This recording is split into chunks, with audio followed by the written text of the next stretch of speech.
बिस्मिल्लाहिर्रहमानिर्रहीम जी। Chapter number 16 alternating current.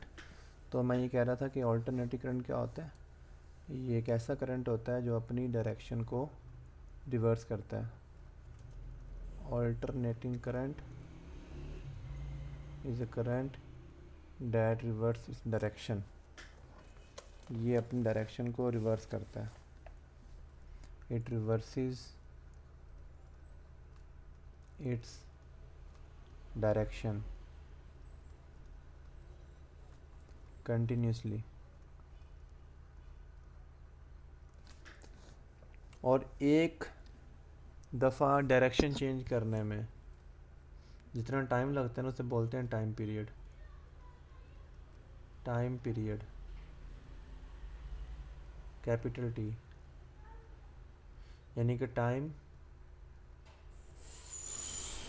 To reverse direction once.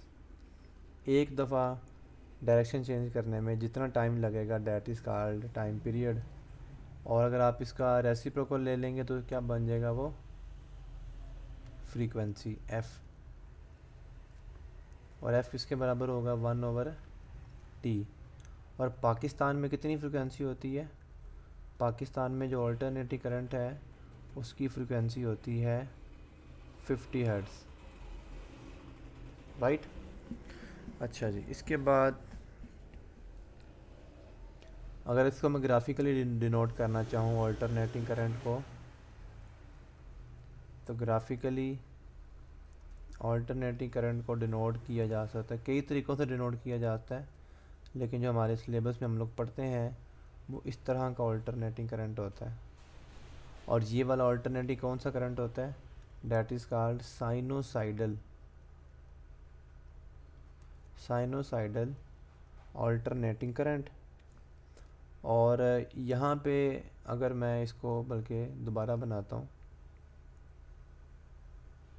जहाँ पे इसकी साइकिल कंप्लीट हो रही है, यहाँ पे टाइम, जहाँ से स्टार्ट हो रहा है वहाँ पे टाइम ज़ीरो होता है, और जहाँ पे साइकिल कंप्लीट हो गई है वहाँ पे टाइम क्या कहलाता है, कैपिटल टी। तो यहाँ पे टाइम कितना हो गया, t/2। ठीक हो गया। तो और यहाँ पे देखें जो करंट ने अपनी डायरेक्शन को रिवर्स किया, अगर ये फ़र्ज़ कर लें ये पॉजिटिव है और ये नेगेटिव है, तो करंट ने हाफ टाइम पीरियड के बाद अपनी डायरेक्शन को रिवर्स किया। यानी आधे टाइम में उसकी डायरेक्शन पॉजिटिव थी और हाफ टाइम में उसकी डायरेक्शन क्या होगी, नेगेटिव होगी। ठीक है जी। इसके बाद कुछ बेसिक सी टर्म्स हैं। वो बेसिक टर्म्स कौन कौन सी हैं वो ज़रा समझिएगा ज़रा। सबसे पहले तो अगर मैं यहाँ पे प्रॉपरली जो है वो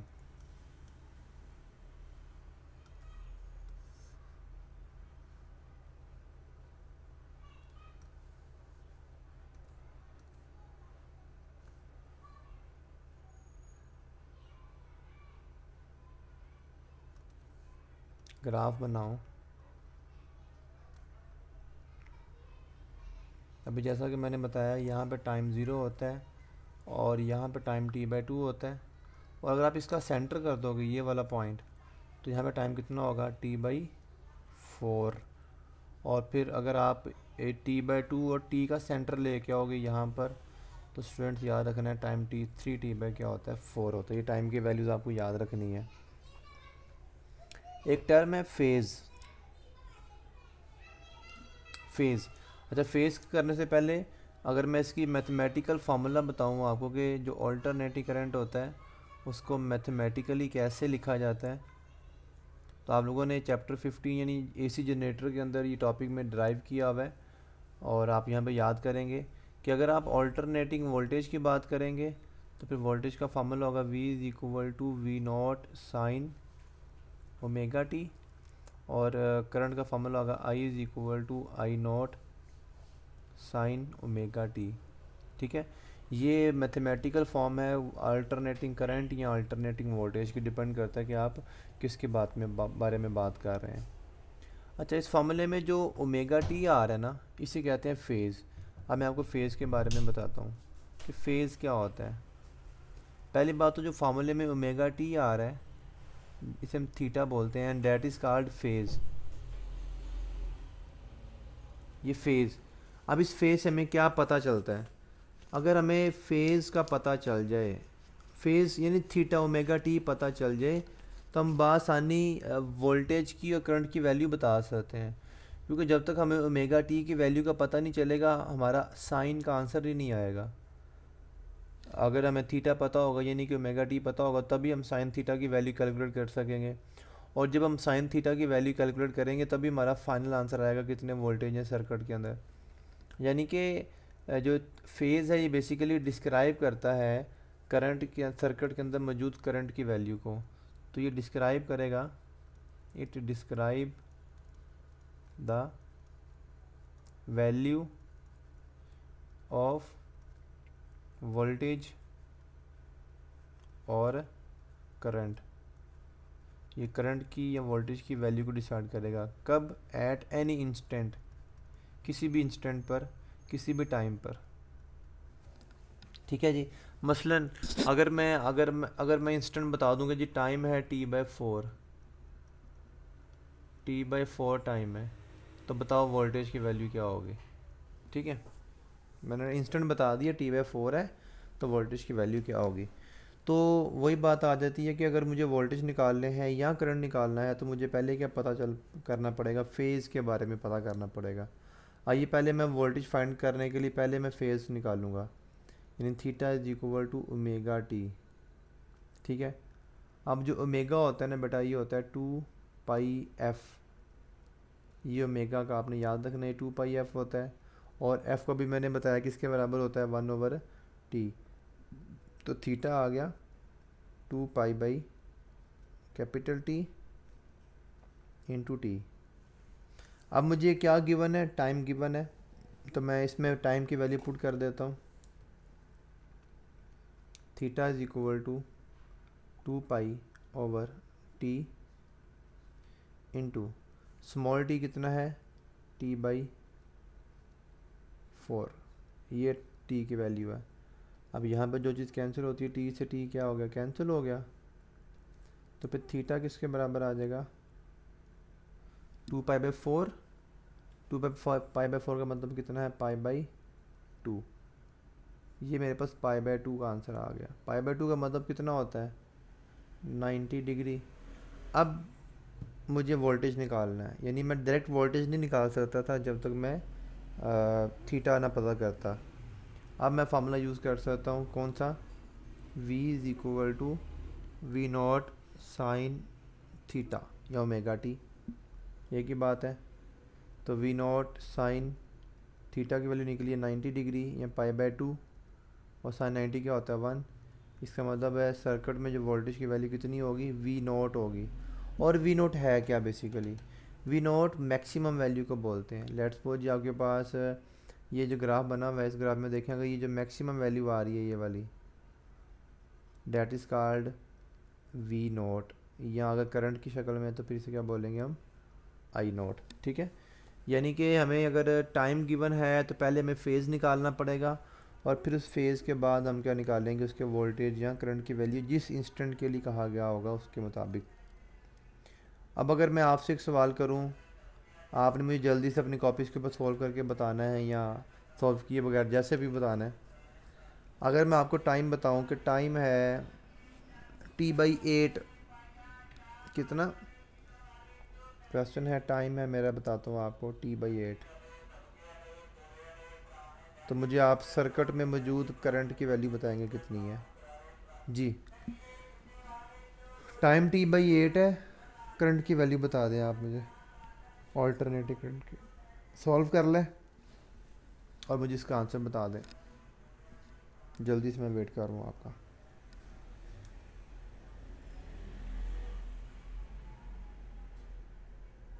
कितना,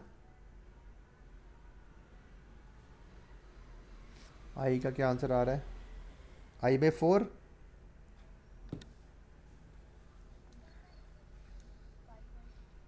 नहीं, मैंने फेज़ नहीं पूछा, मैंने आई की वैल्यू पूछी, करंट की वैल्यू पूछी है। 1/√2 I0, ये रीशा का यही आया है, दोनों का यही आया है। चले ठीक है, ठीक है, ओके। इस तरह आपको कोई भी टाइम बता दिया जाए, इंस्टेंट बता दिया जाए, तो पहले आप फेज़ कैलकुलेट करेंगे, उसके बाद आप उसके मुताबिक वोल्टेज या करंट को कैलकुलेट करेंगे, ठीक है जी। इसके बाद आते हैं जी, ये तो हो गया इस फार्मूले के ज़रिए आपको फेज़ निकालना, करंट वैल्यू निकालना। इसके बाद एक टर्म है root mean square value, root mean square value. अब मुझे बात बताएं ज़रा कि ऑल्टरनेटिव करंट की जो एवरेज वैल्यू कितनी होती है, एवरेज वैल्यू ऑफ AC 0 होती है। उसकी रीज़न क्या है कि एक आधा हिस्सा उसका पॉजिटिव, आधा अल्टरनेटिव करंट का आधा हिस्सा पॉजिटिव होता है, आधा हिस्सा नेगेटिव होता है, जिसकी वजह से उसका जो ऑल्टरनेटिव करंट है वो क्या हो जाता है, एवरेज वैल्यू क्या हो जाती है, 0 हो जाती है, ठीक है, क्लियर। लेकिन अब बट पावर का फार्मूला क्या होता है, P=I²R, ये आप लोगों ने पढ़ा हुआ है। अगर आपने कह दिया कि करंट 0 हो गया है, तो इसका मतलब पावर भी 0 होनी चाहिए। अगर पावर 0 हो गई तो फिर तो आपकी घर की कोई भी चीज़ या कोई भी अप्लाइंस चलनी नहीं चाहिए।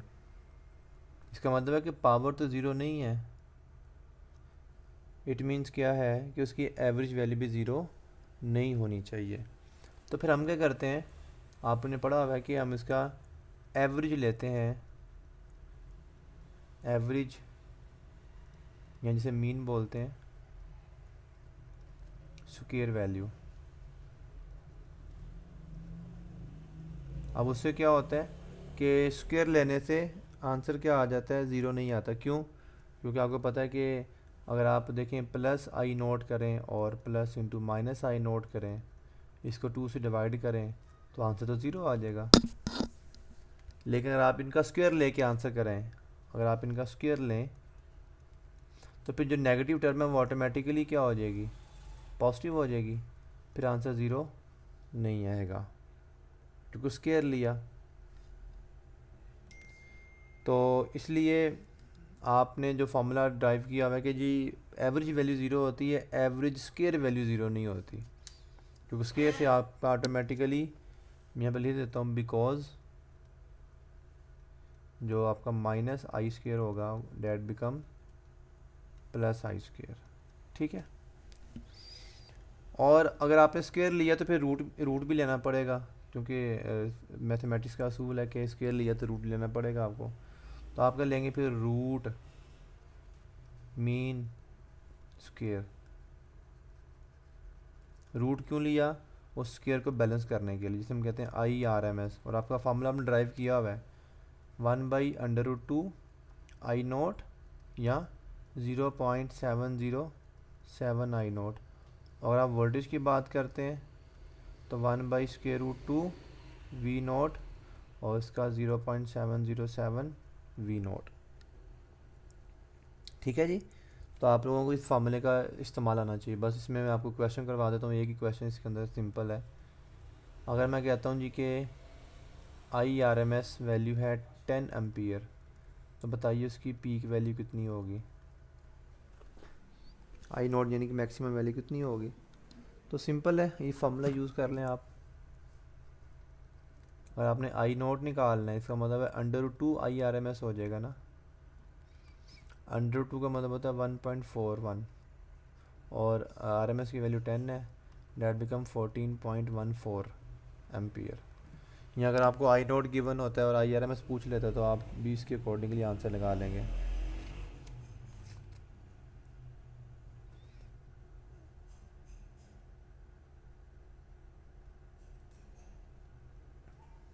अगर मैं आपसे ये कहूँ कि एक इक्वेशन है मेरे पास, क्वेश्चन करवाता हूँ मैं आपको,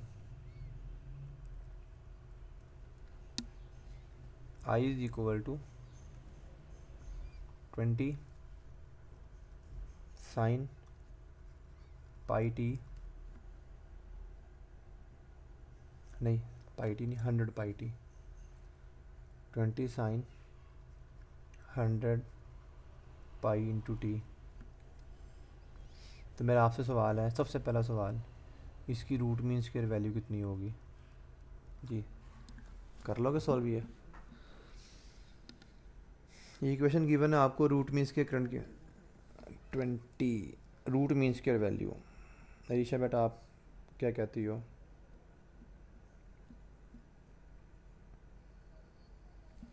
हाँ जी 14.1 होगी, क्योंकि IRMS का फॉर्मूला क्या है? आई नोट बाई स्क्वायर रूट 2 या 0.707 आई नोट। आपके पास आई नोट नहीं पता अभी, तो आप अपनी इक्वेशन आप जानते हैं, अभी मैंने आपको बताई थी, I is equal to I nought sine omega T. आप इस इक्वेशन को कंपेयर करें ज़रा, तो आई नोट की वैल्यू क्या निकलती है? यहाँ से नज़र आ रहा है कि आई नोट की वैल्यू कितनी है? 20 एम्पीयर है ना। अब आप IRMS निकालोगे, IRMS becomes 0.707 multiplied by 20 and that becomes 14.14 ampere. ठीक है, समझ आ गई अंबर बेटा? हाँ नहीं आई मैंने लिखा हुआ था IRMS तो। अच्छा मैं दूसरा सवाल पूछता हूँ आपसे, मुझे बता दीजिए कि इसका फ़ेज़ कितना है? फ़ेज़ थीटा बता दे मुझे, इसका फ़ेज़ की वैल्यू क्या है? जी अरीशा बेटा, phase is equal to theta कितना है?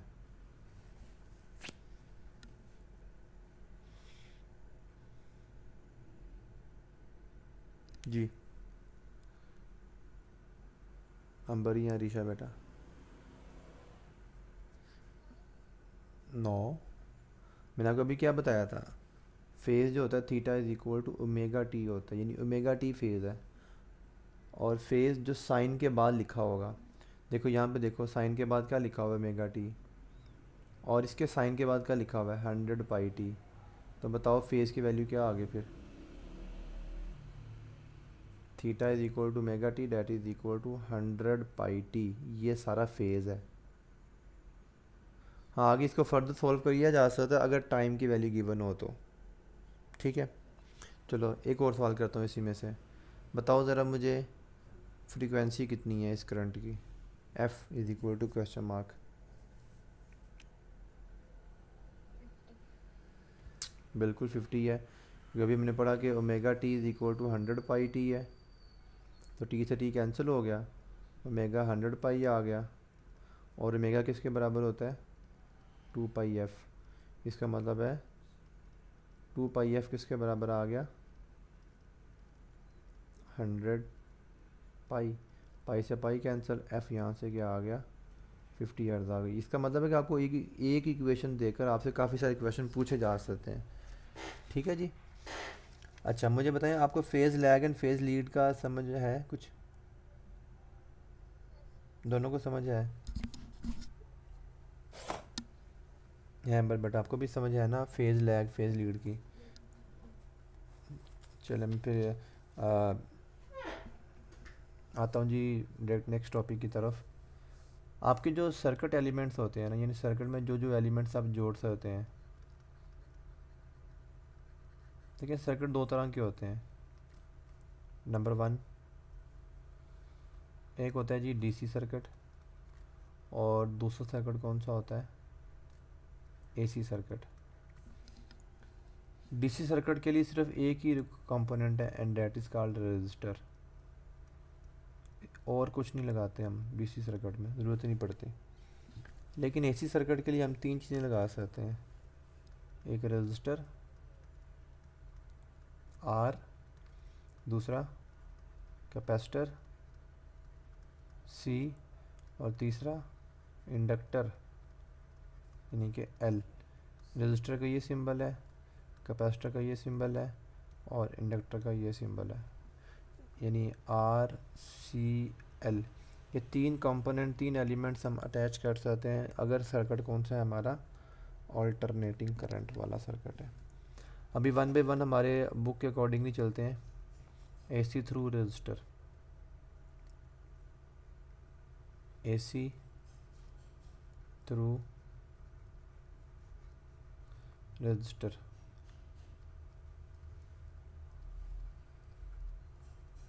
सबसे पहले मुझे बताएं कि प्योर सर्किट का पता है क्या होता है? What is meant by pure circuit?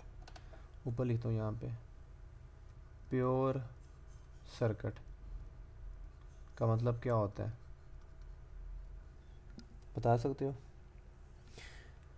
Pure नहीं, प्योर सर्किट का मतलब होता है ऐसा सर्किट जिसमें कोई सिंगल एलिमेंट अटैच किया हो, सिंगल एलिमेंट लगा हो।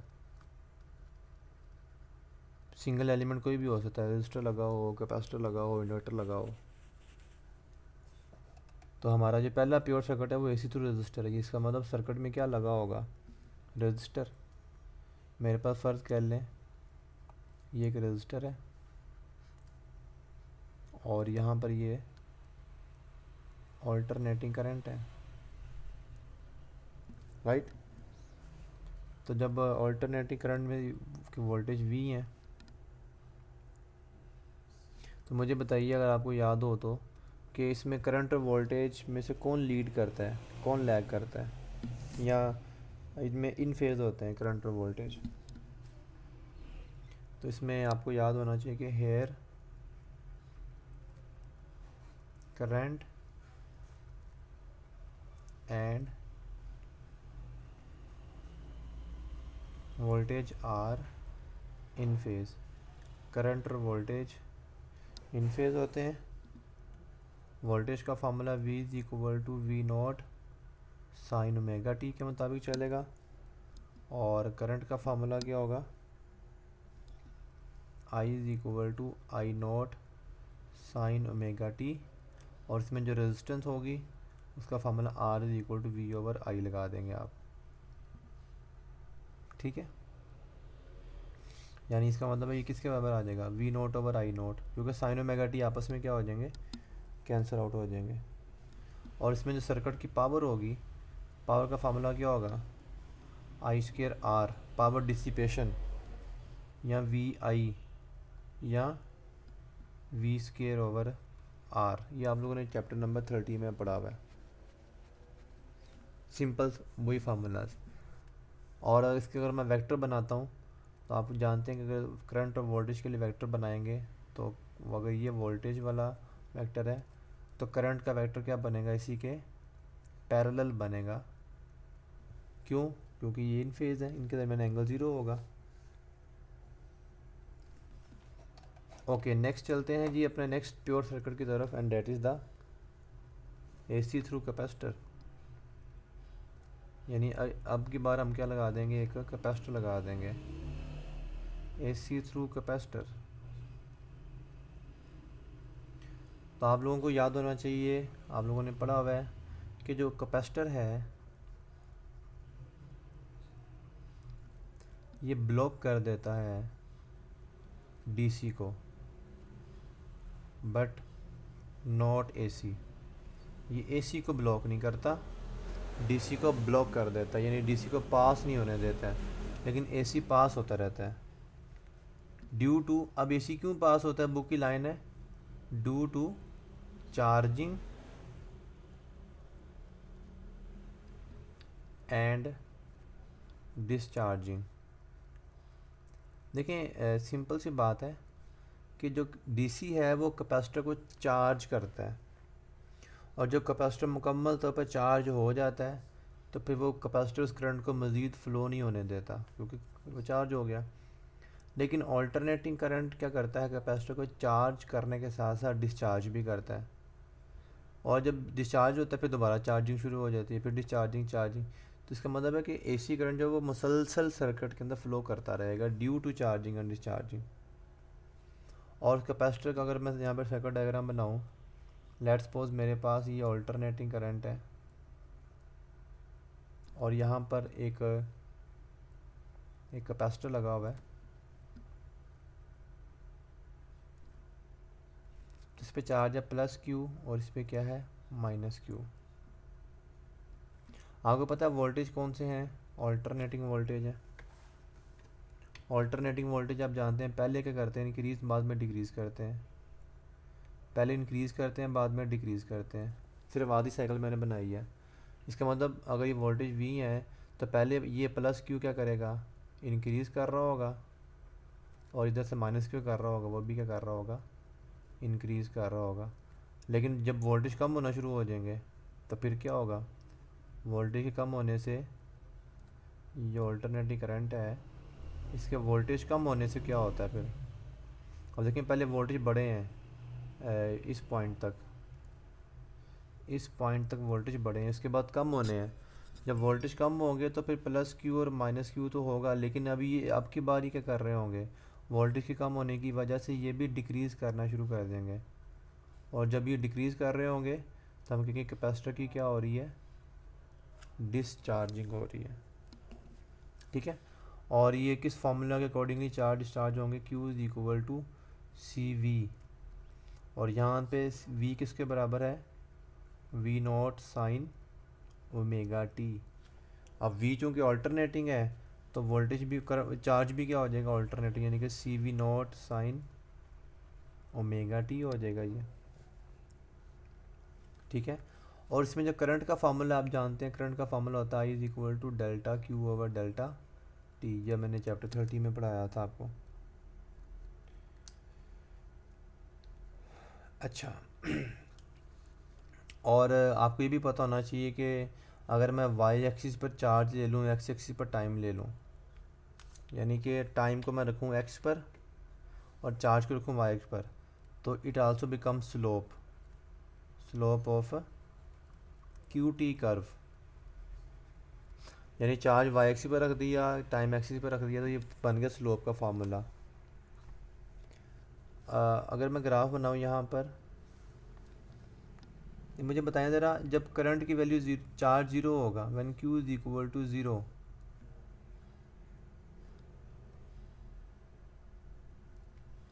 आई उस वक्त क्या होगा, ज़ीरो होगा या मैक्सिमम होगा, आई विल बी मैक्सिमम। कैसे,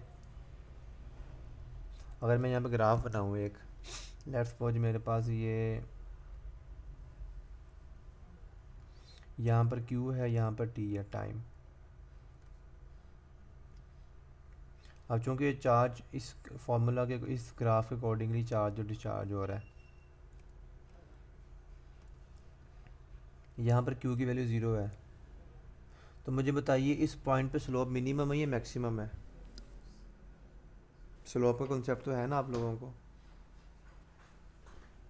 चलें इस पॉइंट के ऊपर बताएं, इस पॉइंट के ऊपर स्लोप मिनिमम है कि मैक्सिमम है। स्लोप कैसे चेक करते हैं, स्लोप चेक करते हैं टेंजेंट ड्रॉ करके। ये टेंजेंट ड्रॉ कर लें। अब बताएं इस स्लोप, ये जो टेंजेंट बना है, इस टेंजेंट की स्लोप कितनी है, बताइएगा, मिनिमम। तो यहाँ पे चार्ज की वैल्यू मैक्सिमम है, लेकिन स्लोप की वैल्यू क्या है, मिनिमम। और यहाँ पर देखें चार्ज की वैल्यू ज़ीरो है, लेकिन स्लोप क्या होगी, यहाँ पर अगर मैं ऐसे ड्रॉ करूँ, ये इसका टेंजेंट बनता है, तो उसके मुकाबले में मैक्सिमम है ये। यानी हमने जो करंट देखना है वो कहाँ से देखना है, करंट को हमने देखना है स्लोप के साथ। तो हम देख रहे हैं जब चार्ज ज़ीरो है उस वक्त स्लोप मैक्सिमम, करंट भी क्या होगा, मैक्सिमम होगा। इसलिए मैंने बोला जब when charge zero current maximum, और जब चार्ज क्या हो जाएगा, वैन Q मैक्सिमम होगा तो करंट क्या हो जाएगा उस वक्त, ज़ीरो, क्योंकि उस वक्त स्लोप मिनिमम हो चुकी है। अब इसमें बताइए कौन लीड करता है कौन लैग करता है, कैपेसिटर के केस में करंट लीड करता है बेटा, इसके अंदर कैपेसिटर वाले केस में जो करंट है वो लीड करता है, करंट लीड्स वोल्टेज बाय कितने एंगल से करता है, π/2 यानी कि 90 डिग्री। अगर मैं ग्राफ बनाना चाहूँ, लेट्स सपोज यहाँ पर ये वोल्टेज है, तो फिर करंट इसका किस एंगल पर बनेगा, 90 पर, यानी कि यहाँ पर। और आप देख सकते हैं कि एंटी क्लॉकवाइज में कौन आगे है, आई। आपने हमेशा एंटी क्लॉकवाइज देखना है, एंटी क्लॉकवाइज में करंट आगे है, यानी करंट लीड कर रहा है। अब इसके बाद आप जानते हैं कि कैपेसिटर की एक रिएक्टेंस होती है, यानी कि कैपेसिटर कुछ ना कुछ अपोज करता है करंट को, और उस अपोजिशन को बोलते हैं एक्स सी, और इसका फार्मूला क्या होता है 1/2 पाई एफ सी या 1/ओमेगा सी। ठीक है जी। और अगर मैं इस एक्स सी का ग्राफ बनाऊं अगेंस्ट उसके सी के अगेंस्ट, अगर मैं वाई एक्सिस पर ले लेता हूँ एक्स सी, और एक्स एक्सिस पर लेता हूँ फ्रीक्वेंसी, तो फिर एक्स सी का फ्रीक्वेंसी के साथ क्या रिलेशन आ रहा है, इन्वर्स आ रहा है। तो graph will be like this, inverse graph. ठीक है जी। और मुझे बताइए ज़रा इसका यूनिट क्या होता है।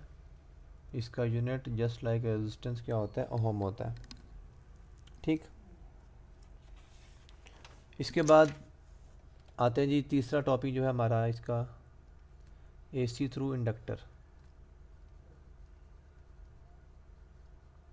AC through inductor. और आपके पास फ़र्ज़ कर लें एक कैपेसिटर है और इसके साथ आपने क्या लगा दिया, एक इंडक्टर लगा दिया, तो ये आ गया प्योर इंडक्टिव सर्किट।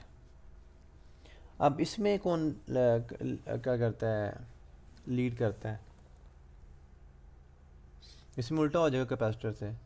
इसमें आप जानते हैं कि वोल्टेज क्या करेगा, वोल्टेज लीड करेगा, वोल्टेज लीड्स करंट बाय पाई/2।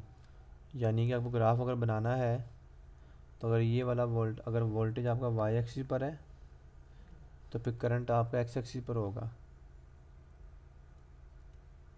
और मैंने आपको बताया हमेशा आपने एंटी क्लॉकवाइज देखना है, तो एंटी क्लॉकवाइज कौन आगे जा रहा है, वोल्टेज, तो वोल्टेज लीड कर रहा है पाई/2 से। और इसमें इसका बिहेवियर कैपेसिटर से अपोजिट होते हैं। यानी इंडक्टर क्या करता है, इंडक्टर अपोज करता है एसी को, opposes AC but not DC. जबकि कैपेसिटर में क्या था, कैपेसिटर डीसी को अपोज करता है या ब्लॉक करता है, एसी को नहीं करता, जबकि ये एसी को अपोज करता है, डीसी को नहीं करता। यानी इन दोनों का बिहेवियर एक दूसरे से क्या है, बिल्कुल अपोजिट है। और जो इस इंडक्टर की इंडक्टेंस, सॉरी, इंडक्टर की जो रिएक्टेंस होती है एक्स एल जिसे आप कहते हैं, आप जानते हैं वो 2 पाई/एफ एल के बराबर होती है, and that is equal to omega L. अगर मैं इसका ग्राफ बनाना चाहूँ फ्रीक्वेंसी के अगेंस्ट, तो इसकी जो इंडक्टेंस है फ्रीक्वेंसी के बढ़ने से क्या हो जाती है, बढ़ जाती है एक्स एल, और यहाँ पर एल, तो इसका ग्राफ बनेगा, सॉरी, फ्रीक्वेंसी के साथ, फ्रीक्वेंसी के साथ क्या बनेगा, डायरेक्ट रिलेशन बनेगा। अच्छा, अगर मैं आपसे ये सवाल करूं कि फ्रीक्वेंसी के बढ़ाने से इंडक्टर की इंडक्टर की रिएक्टेंस बढ़ती है कि कम होती है, आप कहेंगे बढ़ेगी। लेकिन कैपेसिटर की इंडक्टेंस क्या हो जाएगी, कम हो जाएगी। अब मेरा आपसे क्वेश्चन है, बड़ा सिंपल सा क्वेश्चन है, for a DC, pure DC, pure DC का मतलब क्या होता है कि 100% डेड करंट है, 100% डायरेक्ट करंट है। ठीक है, तो 100% डायरेक्ट करंट से उसकी जो एक्स सी और एक्स एल के बारे में आपने बताना क्या होगा। उसकी एक्स सी ज़ीरो होगी, एक्स एल इन्फिनिटी होगी, या एक्स एल इन्फिनिटी, एक्स सी इन्फिनिटी होगी, एक्स सी इन्फिनिटी हो जाएगी, एक्स एल ज़ीरो हो जाएगी, या एक्स सी ज़ीरो हो जाएगी, एक्स एल भी ज़ीरो हो जाएगा, या एक्स सी इन्फिनिटी होगा और एक्स एल भी क्या होगा, इन्फिनिटी होगा जी। For a pure DC X L X L की वैल्यू का आपने एस्टिमेट करना है। What is the right option.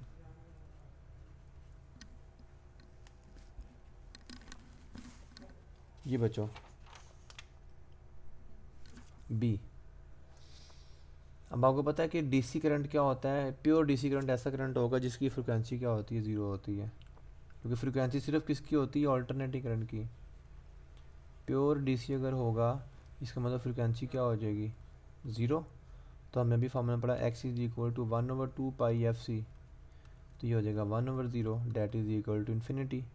जबकि एक्सएल का फार्मूला पड़ा 2 पाई एफ एल, तो ये क्या हो जाएगा? ये ज़ीरो हो जाएगा सीधा, क्योंकि एफ़ की वैल्यू क्या हो जाएगी? ज़ीरो हो जाएगी। ठीक है बच्चों, यहाँ तक क्लियर है?